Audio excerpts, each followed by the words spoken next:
Hi guys, this is Shilpi and welcome to Indian Mommy's World. This video is dedicated to all expecting mothers which will help them in their journey called motherhood. जब आप first time expect कर रहे होते हैं तो आपके मन में बहुत सारे सवाल होते हैं कि आपको अपने साथ क्या क्या सामान पैक करना चाहिए। चलिए आपकी मुश्किल को आसान बनाते हैं और देखते हैं आपको अपने डिलीवरी बैग में क्या रखना चाहिए। आप अपना डिलीवरी बैग अपनी ड्यू डेट से 2-3 हफ्ते पहले ही तैयार कर लें ताकि इमरजेंसी के टाइम पर आपको कोई दिक्कत ना हो। So let's get started. आप अपने साथ 3-4 पेयर ऑफ कंफर्टेबल क्लोथिंग रखिए। अपने साइज से 1-2 साइज ऊपर की क्लोथिंग रखिए। ये आपको बहुत कंफर्टेबल भी रहेगा और आपको कोई परेशानी भी नहीं होगी। Number of clothing also depends on आप कितने दिन के लिए हॉस्पिटल में रुकने वाले हैं। अगर आपकी सिजेरियन डिलीवरी है तो हो सकता है आपको 3-4 दिन के लिए रुकना पड़े, और अगर आपकी नॉर्मल डिलीवरी है तो आपको 2 दिन के लिए हॉस्पिटल में रुकना पड़ सकता है। अगर कोई कॉम्प्लिकेशन नहीं है तो आपको इतने ही क्लोथ्स बहुत रहेंगे। आप अपने साथ एक कंफर्टेबल गाउन भी रखिए। ये एक नर्सिंग गाउन है जिसमें आगे से एक जिप है ताकि आप इजीली अपने बेबी को फीड करा सकें। अपने साथ एक वूलन क्लॉथ या वूलन कार्डिगन जरूर रखिए। इनकेस अगर आपको ठंड लग रही है तो आप उसको पहन सकते हैं। इसके साथ ही एक वूलन स्टॉल रखिए जो कि आपकी नर्सिंग कवर का भी काम करेगा, और अगर आपको सिर पे ठंड लग रही है या हवा लग रही है तो तब भी आप इसको पहन सकते हैं।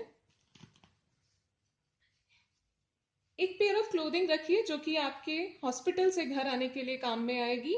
ये भी कंफर्टेबल होनी चाहिए। ध्यान रखिए इसका में आपका साइज बढ़ चुका है और डिलीवरी के बाद भी आप 1 या 2 साइज अपने नॉर्मल साइज से ऊपर रहते हैं। अपने साथ एक हैंड टॉवल भी रखिए। ये आपको हाथ और मुंह पोंछने के काम आएगा। 1 या 2 पेयर ऑफ सॉक्स भी रखिए। ये आपको ठंड लगने पर काफी काम आएंगी। यूजुअली हॉस्पिटल का एनवायरनमेंट थोड़ा ठंडा रहता है क्योंकि वहां पे एसी रहता है। आप इस तरह के बैग में अपने अंडरगारमेंट रख सकते हैं।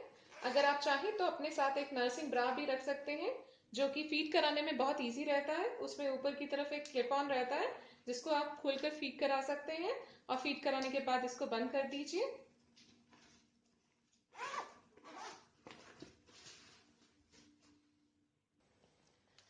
एक टॉयलेटरी बैग जिसमें आप अपना ब्रश, टूथपेस्ट, हेयर टाइज और कॉम्ब, और आप अपना शैम्पू और फेस वॉश भी रख सकते हैं, वो भी अपने साथ रखिए।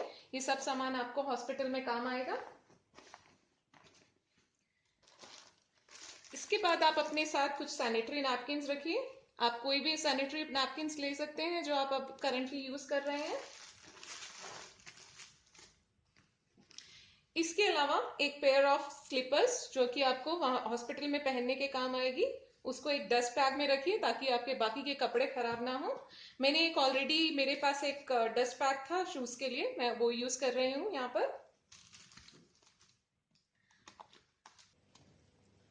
Last but not the least, सबसे इंपॉर्टेंट चीज, आप अपनी मेडिकल रिकॉर्ड हिस्ट्री को सबसे ऊपर रखें ताकि आपके इजीली एक्सेसिबल हो। इसके साथ ही अगर आप इंश्योरेंस अवेल कर रहे हैं तो अपने इंश्योरेंस के पेपर्स भी अपने डॉक्यूमेंट्स के साथ रखिए।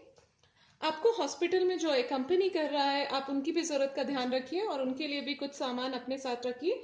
मेरे केस में मेरे हस्बैंड मुझे कंपनी कर रहे थे तो मैंने उनके कपड़े और उनका टॉयलेटरी का सामान भी अपने सामान के साथ ही रख दिया था। ये अच्छा होगा अगर आप इस तरह का ट्रॉली बैग लें क्योंकि इसको कैरी करना इजी होता है। अगर आपके पास ट्रॉली बैग नहीं है तो आप एक नॉर्मल बैग भी ले सकते हैं। एक चीज दिखाना चाहूंगी जो आप अपने साथ कैरी कर सकते हैं जो कि है नर्सिंग पिलो। ये आपको ब्रेस्ट फीडिंग में हेल्प करेगा, साथ ही साथ आपकी बैक को सपोर्ट करेगा और आपके बच्चे को दूध पिलाने में आपको काफी आसानी होगी। इसके साथ साथ अगर आप इनहेलर यूज करते हैं या फिर पास में यूज किया है तो वो भी अपने साथ रखिए।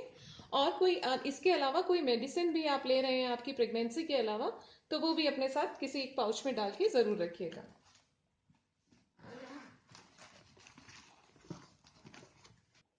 तो लीजिए आपका हॉस्पिटल बैग तैयार है।